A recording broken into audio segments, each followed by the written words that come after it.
Sud Radio, les vraies voix du mondial, 18h30, 19h30, Philippe David, Cécile de Minibus. Bienvenue. Ça va, il va y avoir du sport ce soir. Il va y avoir du sport.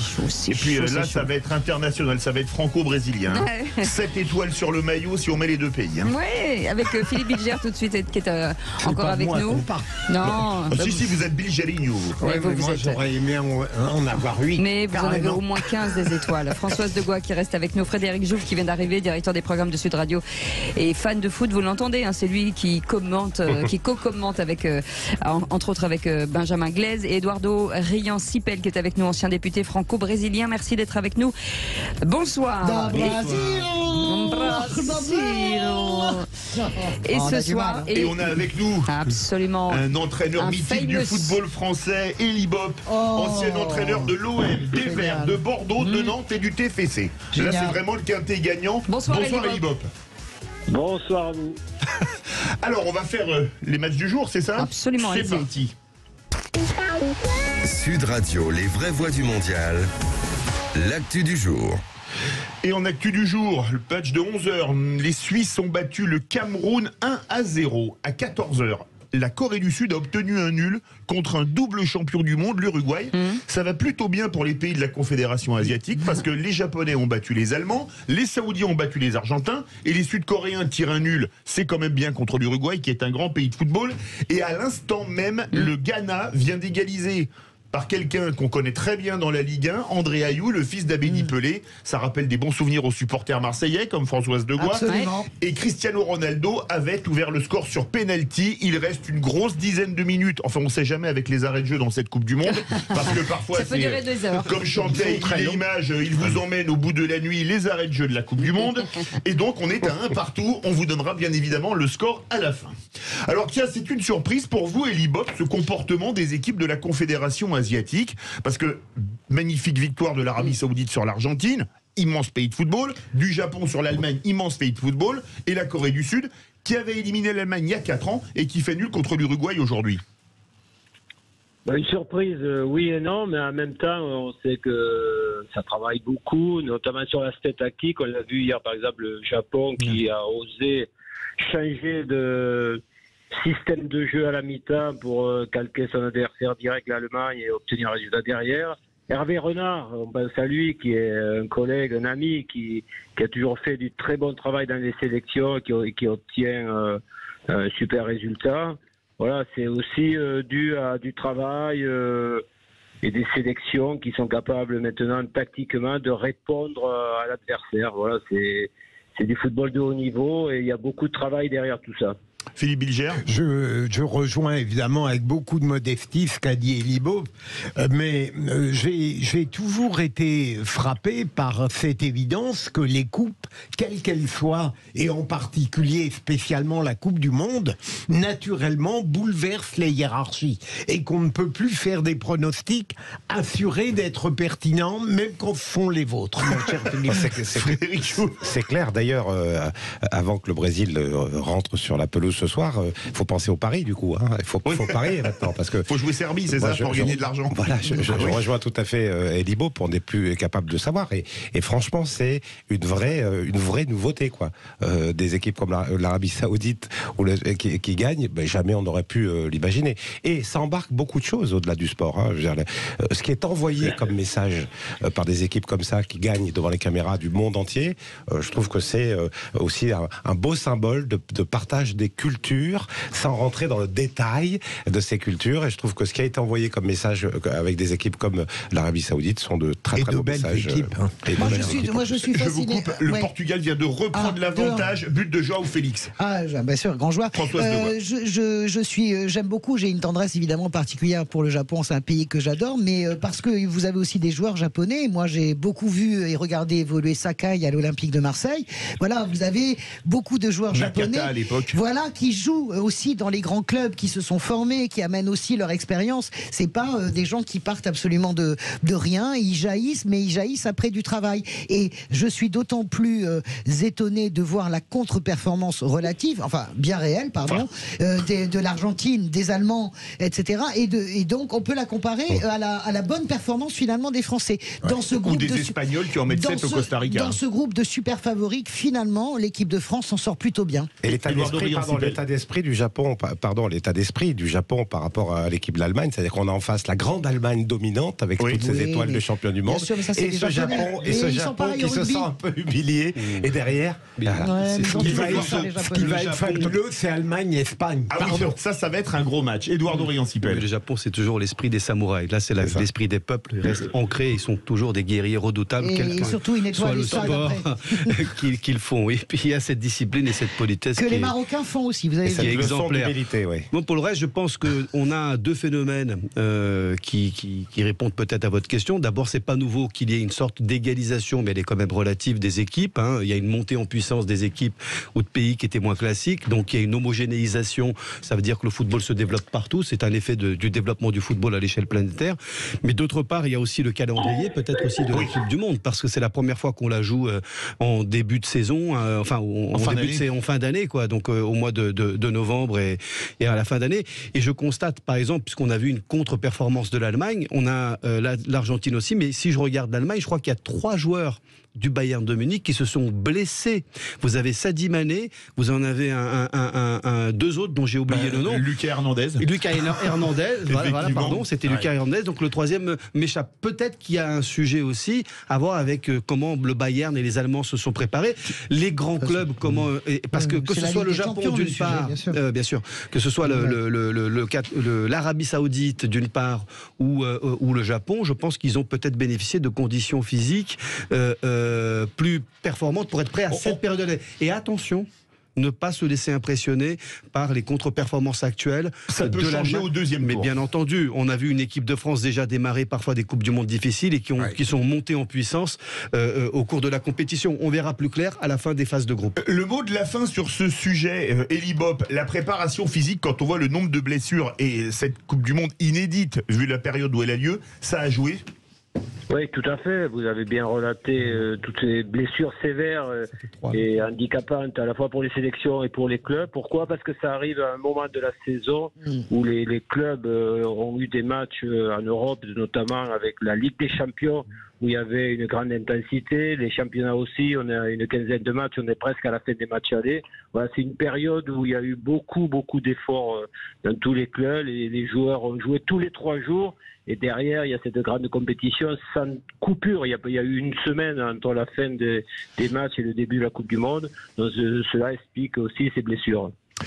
Et puis 3-1 pour le Portugal. Je voudrais poser une question à Elie Bopp, ou c'est pas le moment. Allez-y. J'aurais voulu vous demander, lorsqu'il y a des matchs comme ça à répétition, très proches les uns des autres, est-ce que les entraîneurs allègent les séances d'entraînement ou au contraire, on est obligé de les maintenir telles quelles ? Non, c'est très allégé. Il faut avoir une capacité d'adaptation en permanence. Et c'est vrai que quand vous avez des matchs tous les 3 jours, pour les titulaires, pour ceux qui jouent presque la totalité de tous les matchs, c'est beaucoup de récupération et c'est beaucoup de travail tactique en vidéo ou autre. Mais on est très peu sur le terrain. Bon, vous l'avez vu hier, l'équipe de France, les remplaçants ont fait une opposition. Aujourd'hui, par exemple, l'équipe de France a simplement fait, les titulaires du dernier match ont simplement fait une séance de demi-heure. Voilà, c'est pour dire que le travail est allégé. Édouard Dorian-Sipel. Je crois qu'il y a aussi à prendre en considération, je parle sous le contrôle d'Elie Bopp et des professionnels du football, le climat. C'est un pays neuf pour l'ensemble, je crois, des joueurs. C'est un climat désertique, malgré les clims qui font polémique à juste titre, si on voulait qu'on parle aussi des conditions de cette Coupe du Monde et de la portée pour le temps, politique, géopolitique du football. football, moi oui. je suis disponible aussi pour ça. Oui, Mais j'ai bien compris sûr. qu'on parlerait tactique. Football. Mais je On crois peut, que le mais on en climat a beaucoup parlé a déjà. un effet sur le jeu. Et je crois que c'est intéressant de constater aussi, on va parler du Brésil tout à l'heure, que les Coupes du Monde qui se jouent à l'extérieur de l'Europe, dans des continents neufs, elles sont souvent bénéfiques pour le Brésil. Le Brésil a gagné il y a 20 ans la Coupe du Monde et c'était en Asie, au Japon et en Corée du Sud.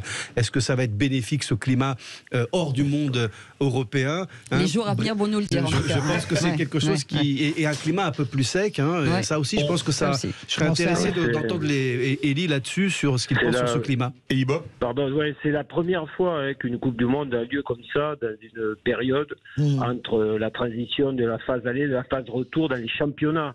Parce qu'avant, quand ça se jouait l'été, là, vous avez raison d'évoquer le Brésil à l'extérieur, tout ce que vous avez évoqué, mais il y avait une coupure, il y avait 15 jours, voire 3 semaines des fois, de préparation pour après se projeter sur la Coupe du Monde.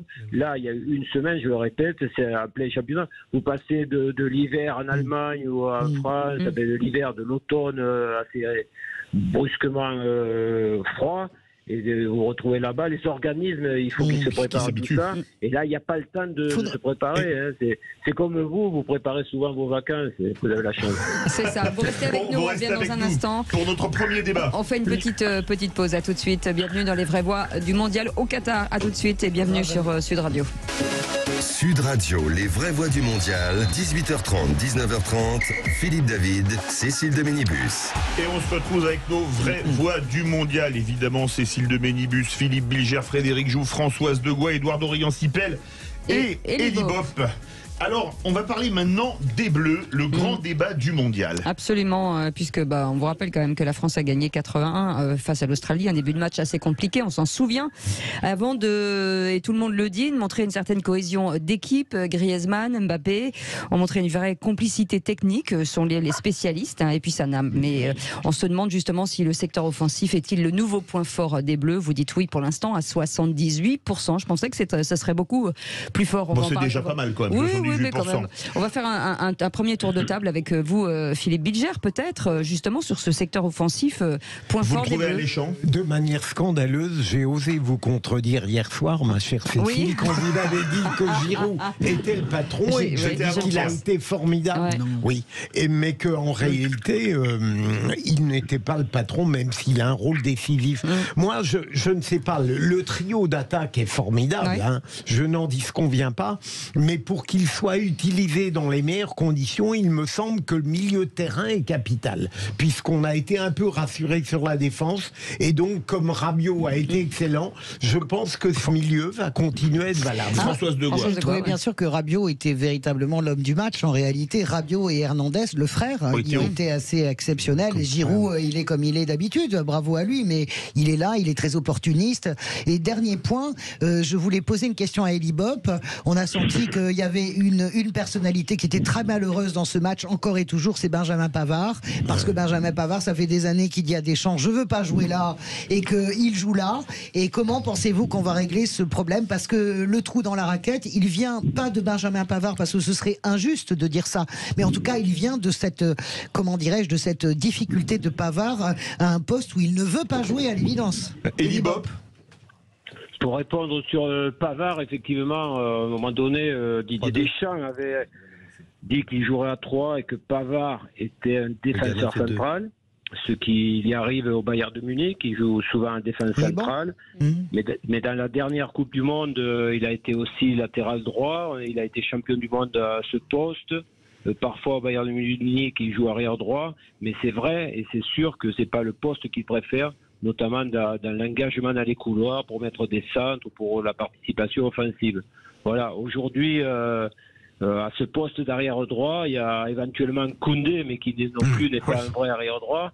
Donc il n'y a pas beaucoup de solutions. On est un peu à poil, quoi. On est un peu on est à poil, en fait. Sur les latéraux, oui. À poil, non, mais il n'y a pas eu des choix vraiment comme Klose, qui est un vrai latéral. parce que ça correspondait à notre système de jeu. Voilà, c'est des choix avec des défenseurs centraux qui se retrouvent dans des postes latéraux. Et souvenons-nous, Thuram était quand même latéral droit alors que c'était un vrai défenseur central. C'est vrai. Voilà. C'est vrai. Frédéric Jouve et Eduardo Riancipel. Alors, c'est pas un nouvel atout offensif. On l'avait déjà avant. Il était même un peu plus fort, on pourrait dire. Mais souvenez-vous, avant le match, à la lecture de cette feuille de match, on était déjà extrêmement séduit par cette animation offensive avec Dembélé, Giroud, Mbappé et Griezmann en meneur de jeu derrière. Derrière sur le banc, on a des jeunes qui poussent, comme Marcus Thuram, Coman qui est jeune mais qui est un très bon joueur. Coman qui est là aussi. D'ailleurs, il est sorti de l'entraînement aujourd'hui, donc on va prendre des nouvelles pour savoir où il en est. Mais ce que je veux dire, c'est qu'on a Benzema dehors. On met 4 buts, on fait rentrer des joueurs comme Coman, comme Thuram. Je veux dire, voilà, oui, c'est un vrai atout et beaucoup d'entraîneurs et sélectionneurs aimeraient avoir à disposition ce type de joueur. C'est clair. Eduardo Riancipel, on redonne la parole à Elie Bopp.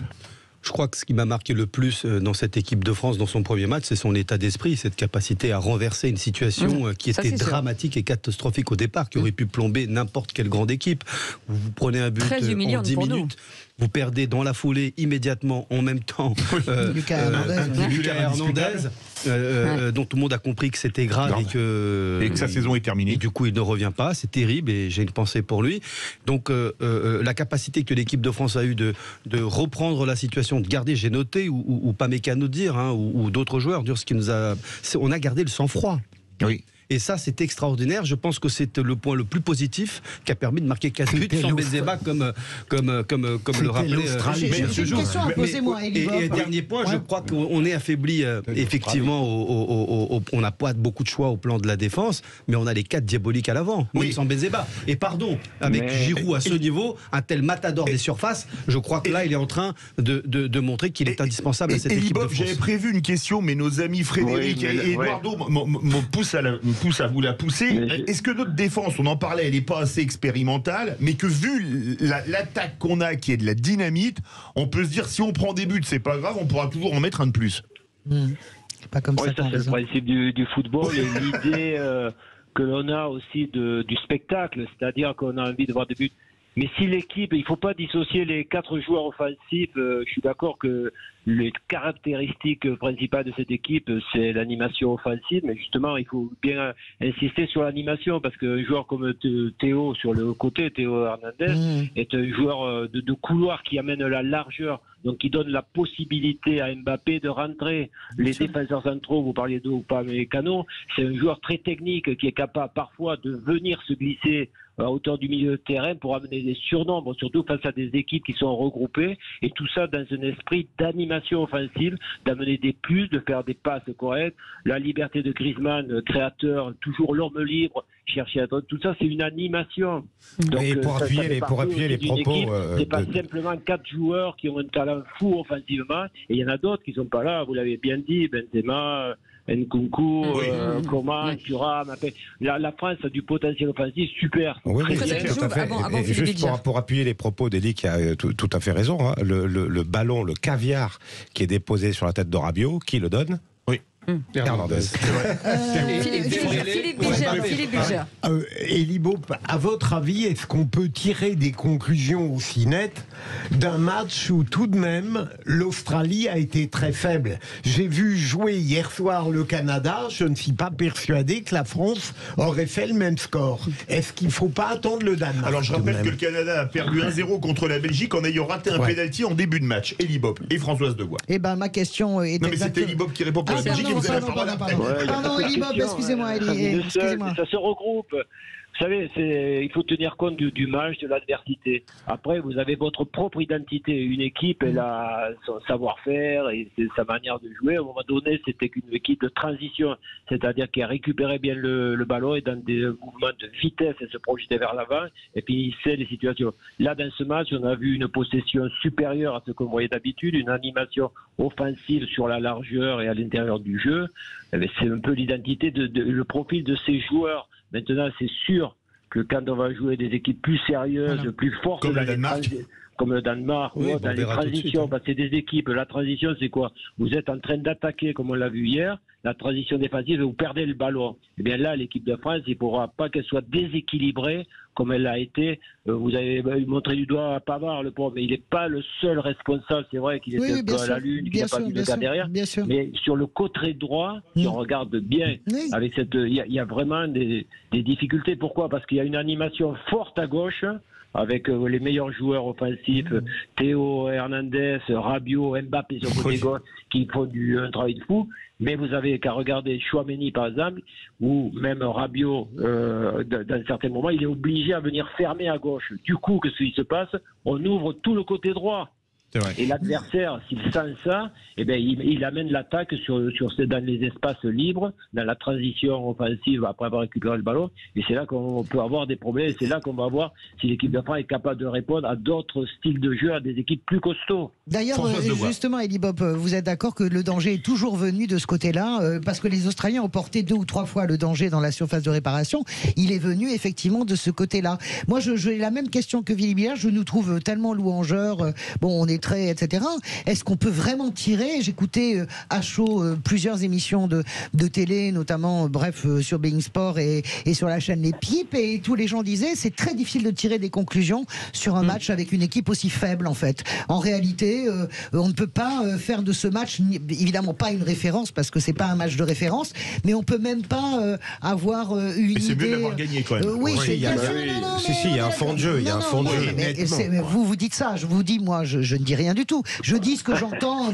Il y a que des spécialistes autour de cette table. Moi, mon sentiment, c'est que est-ce que c'est pas un peu rapide de tirer des conclusions avec un adversaire qui était vraiment pas à niveau, à l'évidence? Non, mais Françoise a raison dans l'absolu. Voilà, si ça se trouve, on va perdre les 2 prochains matchs, on est sorti, merci, au revoir. Je suis d'accord. Mais ce qu'on peut lire aussi, c'est qu'il y a une équipe, une vraie équipe, elle est en cohésion. Il y a un fond de jeu. Tu sens vraiment cette cohésion, ou bien est-ce que c'est du cinéma ou pas? Ah non, Edouard Dorian-Sipel court, et la réponse d'Elie Bob, parce qu'on va faire une pub. Bien sûr qu'on ne peut tirer aucune conclusion des premiers matchs. On peut simplement faire un constat. C'est déjà ça. Non, pas seulement qu'on a pris 3 points, mais qu'on a remonté une situation terrifiante en perdant 1-0 avec un but difficile. Non, pour commencer une Coupe du Monde en prenant un but à 10 minutes du début. Prenant un but à 10 minutes du début et en perdant votre latéral gauche, pardon, je pense que c'est catastrophique. Il n'y a pas beaucoup d'équipes qui ont le mental pour en mettre 4 derrière. Et pour remonter derrière. Et en plus, je pense qu'on a eu aussi sur la qualité de jeu et compte tenu des circonstances, une équipe de puissance qui est en place et dont je pense qu'elle va monter en puissance. Mais est-ce qu'ils n'auraient pas été un petit peu mous si tout ça n'était pas arrivé? Est-ce que finalement ça les a pas transcendés de se dire est-ce que finalement ça n'a pas créé un sentiment de révolte? On prend un but, on perd un titulaire et ça fait un esprit d'équipe. Allez, en 30 secondes. Ça les a soudés. Elie Bob. Oui, il y a toujours une forme de réactivité à une situation difficile. La perte d'un joueur, sur le terrain, les joueurs ont vu que la blessure était sérieuse. Le frère est rentré avec un esprit de tout lâcher. Et quelque part, ça a libéré un peu des énergies. Après, il ne faut pas gâcher ce plaisir. On a eu du spectacle, on a eu des buts. Et c'est vrai qu'il y a des déséquilibres, qu'on ne sait pas ce que ça va donner défensivement face à des équipes plus fortes. Pour le moment, il y a une notion de plaisir et des buts, donc il faut en profiter. En sachant qu'à un moment donné, Didier Deschamps, il pourra même passer un milieu à 3. Ça, il ne faut pas l'oublier. On en reparlera bien entendu. Dans un instant, on va revenir sur le Brésil. C'est à 20h. Le Brésil, le premier match face à la Serbie. 5 fois championne du monde, quand même, le Brésil. Très attendu.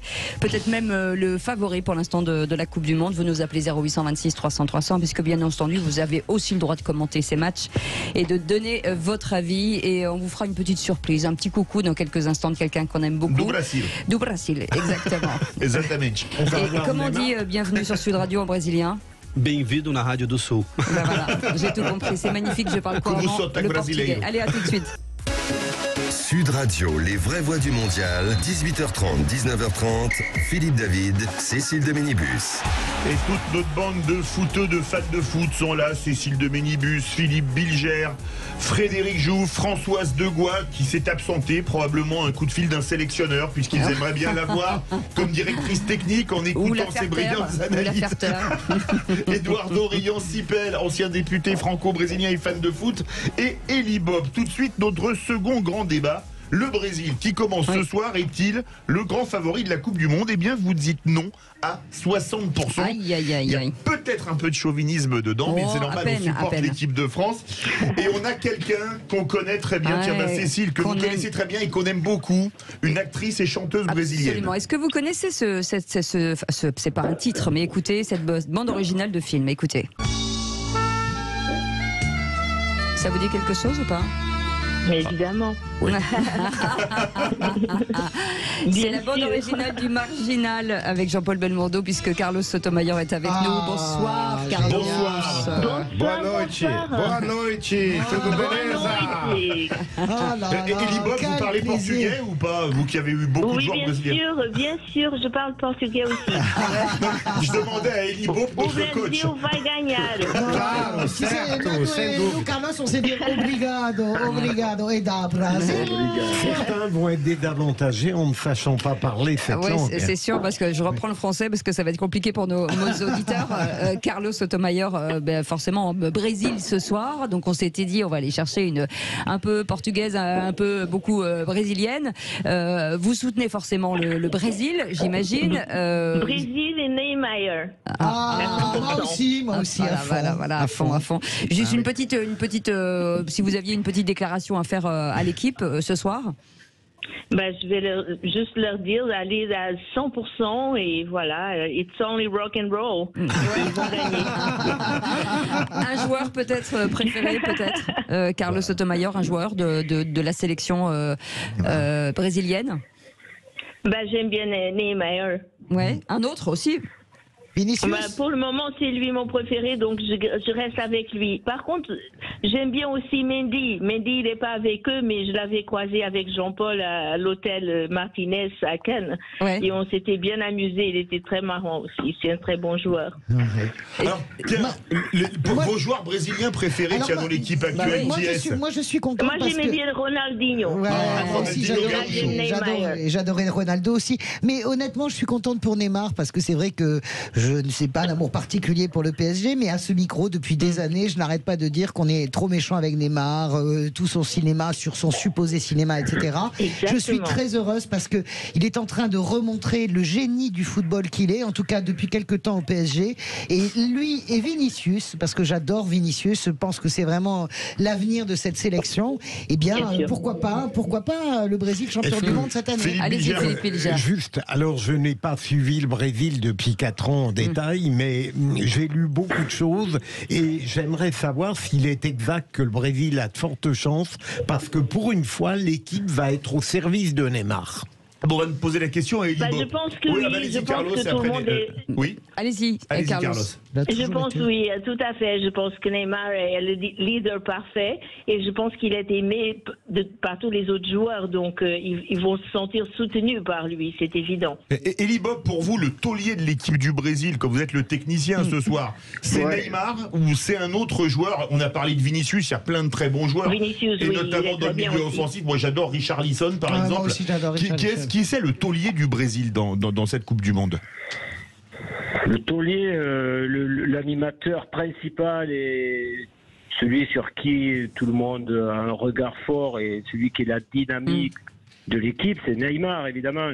Maintenant, on a la chance en Europe de connaître tous ces joueurs, Marquinhos, Silva, les deux gardiens, ces deux gardiens incroyables, Alisson et Ederson, on les voit au premier rang. Donc aujourd'hui, Vinicius, vous l'avez cité, Rafinha aussi, c'est un joueur d'une technicité incroyable, Casemiro avec son expérience. Voilà. C'est une équipe qui a des équilibres, mais surtout qu'on connaît bien, c'est des joueurs qui font l'unanimité dans leurs équipes en Europe, notamment en Angleterre, et on a envie de voir cette équipe briller parce qu'elle est pleine de talent, mais aussi elle a des idées par rapport au jeu. Quand on parle Coupe du Monde, de suite on voit ces maillots jaunes et verts, on voit le Brésil, c'est magique dans les Coupes du Monde. Eduardo Rion-Sipel qui va être d'accord, je parie, et Frédéric Jouve pareil. Oui. Eduardo, le taulier, c'est qui pour vous? Je crois que le taulier, si on prend un peu de recul, c'est pas simplement Neymar, je pense que c'est le sélectionneur Tite. Parce que c'est un vrai patron, un très grand entraîneur respecté par les joueurs et qui a cette autorité paternelle aussi très forte, au-delà d'être un très grand tacticien. Et je crois que son génie, c'est de pouvoir faire jouer ensemble sans faire tout dépendre de Neymar. Vous avez Vinicius, vous avez derrière Paqueta et Casemiro qui tiennent au milieu de terrain, qui sont pas simplement des bons défenseurs, mais qui sont des articulateurs, des relayeurs de très grande qualité. Et je crois que depuis longtemps, on n'avait pas eu d'équipe du Brésil, une sélection aussi solide sur tous les plans. Et je vais vous dire, moi, ce que j'entends, ce que j'observe en lisant et en écoutant la presse brésilienne et d'un peu près, c'est que, et les commentateurs français aussi le remarquent, c'est que ils en veulent. Ils sont déterminés. C'est la dernière chance pour Neymar. Il n'y a qu'une seule chose qui compte pour un très grand joueur brésilien, c'est d'apporter un jour la Coupe du Monde dans son pays. La Ligue des Champions, franchement, pour eux, à la rigueur, c'est secondaire. Et là, il y a un état d'esprit, il y a une volonté. Ça fait 20 ans que le Brésil n'a pas gagné. Et on sent que il y a un esprit très ludique, une espèce de très grand lien entre les joueurs qu'on sent à l'entraînement. On verra ce soir ce qu'il en est. Frédéric Jouve. Alors, il y a des patrons partout dans cette équipe, en fait. Neymar est une forme de patron, mais c'est surtout un leader technique. Très franchement, c'est le meilleur technicien. Marquinhos. Les patrons, ça commence derrière. Déjà, dans les cages, Alisson. D'ailleurs, le deuxième gardien, Alisson, et le troisième, Ederson, sont les deux meilleur gardien, c'est-à-dire derrière Thibaut Courtois, puisque au trophée Yachine des Ballons d'Or, c'est Thibaut Courtois en numéro 1, en numéro 2 c'est Alisson, et en troisième c'est Ederson. Ça commence par là, derrière dans la charnière centrale, donc Marquinhos, qui pour le coup est un patron de chez patron, et effectivement, Casemiro et Paqueta, Casemiro et Paqueta sont de vrais patrons également, qui vont animer cette attaque de folie. Moi je vous le dis, ça va jouer très très vite, et moi je sais pas, je voudrais partager aujourd'hui avec les Français, parce qu'il faut bien comprendre que pour un Brésilien, l'état d'esprit d'un Brésilien, d'un enfant, d'un jeune, d'un adulte brésilien et de l'équipe, c'est quand on rentre dans une Coupe du Monde et qu'on est le Brésil, on rentre pour la gagner. Il faut gagner. Il n'y a pas de seconde place. Il n'y a pas on va faire une belle Coupe du Monde. Non. On sait ce qu'on est, on sait ce qu'on vaut, on a un statut et on est là pour gagner. Si on ne gagne pas, et puis tout le Brésil, c'est ça l'état d'esprit. Et là, ils ressentent que ça devient vraiment possible. Après, le Brésil, il est si anthropophage, comme disent les poètes, qu'il est capable de se dévorer lui-même. On l'a déjà vu, y compris sur le plan politique. Mais juste avant de continuer, on va remercier Carlos Sotomayor. Merci beaucoup, Carlos. Bye bye. Votre pronostic. À très bientôt. Et Carlos. le Brésil va gagner, je vous assure. Le pronostic, il est simple et efficace. Bravo, Carlos. C'est quoi le pronostic? Ah bah on a raté le Brésil a gagné. Ah bah tiens, justement, comme on donne la parole à tout le monde sur Sud Radio, on a avec nous Radka Pozarev, ex-gymnaste yougoslave, serbe aujourd'hui. Bonsoir Radka Pozarev. Bonsoir tout le monde. Bonsoir. Alors, quand on est serbe, jouer le Brésil, c'est quand même, enfin comme dans n'importe quelle équipe, jouer le Brésil, c'est toujours un peu en rêve. Les Serbes, ils sont qualifiés brillamment en allant battre le Portugal chez lui au dernier match. On pourrait se dire, les équipes qui parlent portugais nous réussissent bien. Pourquoi pas un gros coup ce soir contre le Brésil? On espère vraiment, parce que la Serbie n'a pas gagné contre le Brésil depuis 1934. Mais on a l'espoir. Même Philippe Bilger n'était pas né, ça veut tout dire. Les records sont faits pour être tombés et battus. C'est ça. J'espère un gros titre demain dans les journaux. Encore. Le tremblement de terre. Non, mais là. Bon, mais c'est incroyable. Il faut parier, il faut y aller là. Pour moi, ce serait moins un tremblement de terre si la Serbie battait le Brésil que la défaite de l'Argentine contre l'Arabie Saoudite et de l'Allemagne contre le Japon. C'est pareil. Parce que la Serbie, c'est un grand pays de football. Encore une surprise. Non, mais ce serait passionnant de voir à quel point finalement les super favoris sont brassés, à quel point il n'y a plus de petites équipes. C'est enfoncer des portes ouvertes que de le dire. Non, mais ça serait pas compris au Brésil. Je vous le dis tout de suite. Non, ils sont pas Je vais donner juste un élément la grosse menace de Frédéric Joux. Non mais t'entends la menace. Ça serait pas compris les gars. Tu mets tout ce que tu veux dedans. Personne il y a un élément que personne n'a noté mais que je peux donner et qui me paraît intéressant. La dernière fois que le Brésil a gagné une Coupe du Monde, c'était en 2002 et Lula a été élu en 2002. Il vient d'être réélu. Est-ce qu'il y a une conjonction d'ailleurs? Mais ça, c'est pas la superstition. Exactement. Chez lui, il fait de la macumba. La macumba est permis.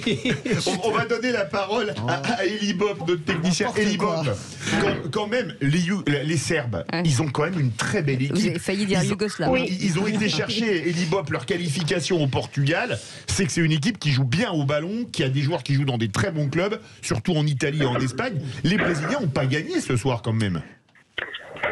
Au départ, effectivement, la Serbie a des arguments, mais sur la longueur du match, et si le Brésil est vraiment sérieux dans ses récupérations de ballon, il n'y a pas... Comment dire, il n'y a pas photo quelque part par l'animation offensive que peut présenter le Brésil. Après, la Serbie, elle a des réponses collectives, comme vous l'avez souligné, une dynamique, un état d'esprit qui fait que même dans les difficultés, ils sont capables de se transcender et d'amener des réponses collectives plutôt. Voilà. Mais les individualités brésiliennes, à tout moment, elles peuvent vous faire basculer un match, même s'il y a un collectif très fort au niveau offensif. Ces individualités-là, elles font la différence dans toutes les situations. Frédéric Joux veut dire un mot. Et la Serbie qui a quand même deux joueurs qu'il va falloir surveiller. Et d'ailleurs, je pense qu'il y a un match dans le match entre la défense, entre Marquinhos, Thiago Silva et Mitrovic devant, hein, qui joue à Fulham, et le buteur de la Juve, Vlahovic. Donc voilà, il y a quand même des techniciens. Très, très dangereux. Voilà. Ça peut aller vite. Qualité. Et les Serbes, j'en ai vu un jour dans mon équipe, un Serbe, ça ne lâche rien. Jamais. Jamais, jusqu'à la dernière minute. Non, voilà. attention, Et il y a raison. Sur la durée du match, ça va être compliqué. On a des joueurs de ballon de très haut niveau en face. C'est, je veux dire, la Serbie, on en parlait tout à l'heure avec c'est des ex-Yougoslaves, c'est très bon. Exactement, c'est l'ancienne Yougoslavie. Enfin, je veux dire, quand on voit le niveau de la Croatie, quand on voit le niveau de la Serbie, si ces gens étaient ensemble, ça ferait vraiment une équipe. Radka Pozarev, on doit faire une pause. On a posé à Carlos Sotomayor son pronostic. Elle a dit le Brésil gagne. Vous voyez quoi? Bien sûr, la Serbie qui gagne 2-1 ce soir. 2-1. Oui, 2-1. Allez, on va parier. Écoutez, je peux ajouter une chose. Comment on dit la Macumba Serbie... en serbe? Écoutez, la Serbie, la majorité des joueurs qui jouent ce soir, ils ont déjà gagné la Coupe du Monde, mais pas dans cette catégorie. Oui, c'est vrai qu'ils ont été champions du monde, les Serbes, des moins de 19, je crois, ou des.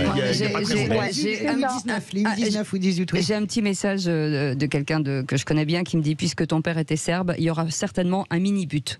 Voilà. C'est l'émission avec Cécile de mini-but. Voilà, c'est ça. Bon, la Serbie a quand même été éliminée au premier tour lors de ses 3 dernières participations aux Coupes du Monde. Hein. Merci beaucoup, Radka Pozarev. Bob reste avec nous. On va faire maintenant la fan zone, Cécile. Absolument. On reste avec nous. On revient dans quelques instants. Les supporters, bien sûr. On parle de foot, on parle de supporters. L'un ne va pas sans l'autre. À tout de suite. Absolument. Sud Radio, le mondial du foot 2022. Vai,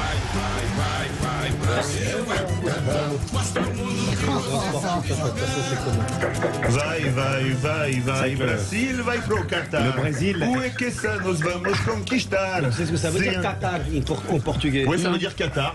Ça veut dire attraper, prendre. Mais ça veut dire aussi, pardon, c'est une façon grossière, ça veut chipper, mais ça veut dire choper aussi, donc choper aussi une meuf. Mais donc c'est pas très beau. Donc c'est pas très beau. Le Brésil sera sérieux. Alors c'est bien l'anecdote. Il y a une anecdote par Frédéric Joux. Non, parce que le groupe brésilien a préparé. Excusez-moi, bienvenue sur Sud Radio déjà. Voilà. C'est la Coupe du Monde. Pour tous ceux qui nous écoutent, merci, allez-y, mon Frédéric Joux. Je disais que le groupe brésilien a préparé une liste de 10 danses pour cette Coupe du Monde. Donc une danse pour le premier but, deuxième, jusqu'au 10e but. C'est vrai, sérieux. Extraordinaire. Donc à suivre. Danse avec les stars. À suivre ce soir. Là, si le premier but, si toutefois on le souhaite, en tout cas moi, qu'il marque. Donc il y a une danse par but. Il va falloir surveiller ça, parce qu'il y a l'affaire de Vinicius qui a été insulté, qui a été victime d'insultes racistes parce qu'il faisait des danses. On disait tu fais le singe, etc. Oui, tout à fait. Et là ils en ont fait 10. Donc c'est aussi peut-être un hommage. Et il y a aussi la danse de Neymar qui avait promis de dédier son premier but de la Coupe du Monde à Jair Bolsonaro. Donc on va regarder ce qu'il fait. Alors moi je dis que Neymar va marquer 13 buts et les Brésiliens comprendront 13 comme le chiffre de Lola avec lequel on votait. Moi je pensais aux 13 buts de Juste Fontaine en 58. Mais dites-moi, vous êtes. Excusez-moi, d'abord on comprend rien. Mais vous êtes tous brésiliens là? Non, pas tous. Est-ce que tu as remarqué cette espèce de faux derge? On démarre avec l'île du Brésil. Ce faux derge de Philippe David. D'un seul coup, là, il est brésilien. Tu es plus français, c'est fini. Non, moi je supporte toujours les Bleus. Et quand les Bleus sont éliminés, je supporte le Brésil. Attends, il parle. Oui, moi je supporte l'Argentine. Il y a eu l'élection au Brésil. Voilà. Au Brésil, on vote sur des urnes électroniques. D'accord. Et vous ne mettez pas un bulletin. Vous appuyez sur. Vous votez un numéro. Lula, son numéro, c'était le 13. Toujours 13. Bolsonaro, c'était le 22. Donc Bolsonaro. Et moi, je prédis que, ou je fais la proposition condition que Neymar marque 13 buts, ce que Neymar avait appelé à voter Bolsonaro, et il marquera 13 buts pour la Coupe du Monde, ce qui serait un immense record. C'est l'équivalent de Fontaine. Voilà. Et ce sera la réconciliation nationale au Brésil. Très bien. Avec nous, on a toujours Elie Bob, bien sûr, mais c'est la fan zone. Le Portugal a gagné 3-2 contre le Ghana, et on a un supporter portugais de Limoges. Bonsoir Walter. Boa noite. Olá, boa noite e viva Portugal. Alors, ça a été un peu au forceps, 3-2, vous menez 3-1, vous prenez un but à quelques minutes de la fin. Les prolongations de 10 minutes, vous avez pongé beaucoup votre front en sentant la pression monter? En fait, jusqu'à la 65e, plutôt bien. Il y a eu ce premier penalty où l'ouverture du score par Cristiano Ronaldo. Mais c'est vrai que à ce moment-là, on a senti un relâchement. Et comme à chaque fois, puisque c'est vrai qu'à chaque fois que le Portugal joue et qu'il marque un but, généralement dans un match, dans les préparations ou autres, c'est vrai qu'il y a ce relâchement. Et c'est vrai qu'on a ce défaut à chaque fois. On l'a vu encore, une fois qu'on a mis le 3e but, il y a eu un 2e relâchement et puis on a pris ce 2e but, voilà, où la défense est carrément aux abois. Pour moi, sur les 2 buts, elles sont responsables, totalement responsables. Et c'est vrai que, vous le disiez si bien, c'est vrai qu'on a dû essuyer notre fond quelques fois. Bah ouais, c'est ça le football, Françoise de Gois. Alors j'ai une question concernant la star des stars, parce qu'on tranchera jamais quel est le plus grand, Ronaldo, Messi, Federer, Nadal, enfin vous voyez, le fromage ou le camembert ou le brie, enfin bon. Cristiano. Alors la question c'est, est-ce que vous avez trouvé, vous, parce que nous on n'a pas regardé le match, évidemment, on travaillait, est-ce que vous avez trouvé on travaillait. Enfin, on faisait du bruit avec la bouche dans un micro, ça s'appelle faire de la radio, voilà. Et est-ce que vous avez trouvé Ronaldo à la hauteur de sa légende? On a vu Messi moins affûté, par exemple, pour son premier match. On verra Neymar ce soir. Comment vous avez trouvé Ronaldo? Et deuxième question subsidiaire, où souhaitez-vous qu'il atterrisse dans son prochain club? Manchester. Voilà. Alors, pour l'atterrissage, on va attendre un peu, et puis je doute pas qu'il atterrisse. Pourquoi pas? Ça serait bien, ça pourrait aider. Attendez. On vous écoute, Walter. On l'a trouvé bien, parce que c'est quelqu'un qui... Vous suivez l'actualité, vous êtes des journalistes, vous êtes spécialistes, et c'est vrai que les derniers moments ont été un petit peu délicats pour lui. Son passage à Manchester a été difficile, surtout ce début de saison. C'est vrai qu'il a eu des problèmes personnels, on sait tous, la perte d'un enfant, une fille au mois de juillet qui n'est pas forcément bien aussi en pleine santé. C'est vrai qu'il a vécu des moments très difficiles, et c'est vrai que ce soir, honnêtement, on l'a vu bien, on l'a vu. Bon, quand il est avec la sélection portugaise, c'est vrai qu'il porte cette sélection, mais il est porté aussi par cette sélection. Walter, restez avec nous parce qu'on n'a plus beaucoup de temps. On va faire réagir Elie Bob. Elie Bob, le Portugal, vous le mettez en les favoris? Les favoris, non. Oui, je vous écoute, mais c'est une équipe qui a, comme ça a été évoqué, des moments assez difficiles défensivement, qui a des trous d'air.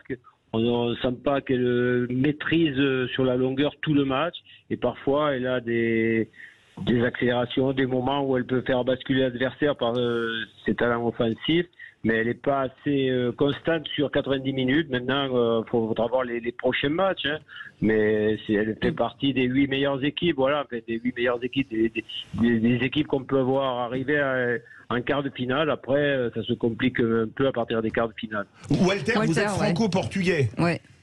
Vous supportez qui? La France ou le Portugal? Parlons vrai. À chaque fois, c'est un dilemme pour moi. Là, mais là, il faut choisir, Walter. C'est sûr. Mais c'est vrai que je ne vais pas le renier. Et moi, j'oublie pas d'où je viens. Donc, c'est vrai que je soutiens le Portugal, là. Est-ce qu'on peut raccrocher, s'il vous plaît? Parce que, écoutez, on voulait vous faire gagner la montre de Kelton de l'équipe de France pour la Coupe du Monde, mais c'est un peu comme dans un film, vous savez, où il y a un dîner un mercredi soir. On va vous demander de dire « Allez les Bleus » à l'antenne, vous qui êtes portugais. Mais non, Walter, vous ne faites pas un « Allez les Bleus », vous faites un truc « Allez les Bleus ». Comme un commentateur portugais, quoi, mais en français. Allez-y. Vous voulez que je dise « Allez les Bleus », c'est ça? C'est ça. Mais en portugais? Non, en français. Mais vous le dites dans la langue que vous voulez, vous souhaitez, mais en tout cas, vous le dites avec force et conviction. Allez les Bleus. Ah, voilà, c'est bon, Vous méritez la montre Kelton de l'équipe de France pour la Coupe du Monde que vous avez gagnée. Merci beaucoup. Merci à Eli Bob, qu'on remercie, ancien entraîneur de Bordeaux, du TFC, de Nantes, de l'OM, des Verts. C'est lumineux, toujours, les remarques techniques d'Eli Bob. Merci d'éclairer de votre connaissance, c'est très agréable. Merci beaucoup d'avoir été avec nous, Eli Bob. Merci Eduardo Riancipel d'avoir été avec nous, ancien député franco-brésilien. Merci Frédéric Jouve, il est un peu brésilien aussi, notre directeur des programmes. C'est notre patron, il est bon, en fait, il faut quand même le dire. Mais j'arrête pas de le dire. C'est pour ça qu'à l'antenne, quand je lui dis tais-toi à l'antenne, et ben je kiffe en fait. Tais-toi, Frédéric Jouve. Je n'ai rien dit, je dis plus rien, je m'en vais. Là, j'ai un taxi qui m'attend parce que le match va démarrer dans une demi-heure. Merci, bonsoir. Et avant de partir, vous passerez dans mon bureau, ok? Voilà, passe vous voir. Merci. Allez, c'est dans un instant les voitures. Enfin, c'est les vraies voix qui font rouler la France. Absolument, avec Mobility TV. On change de sport. À tout de suite.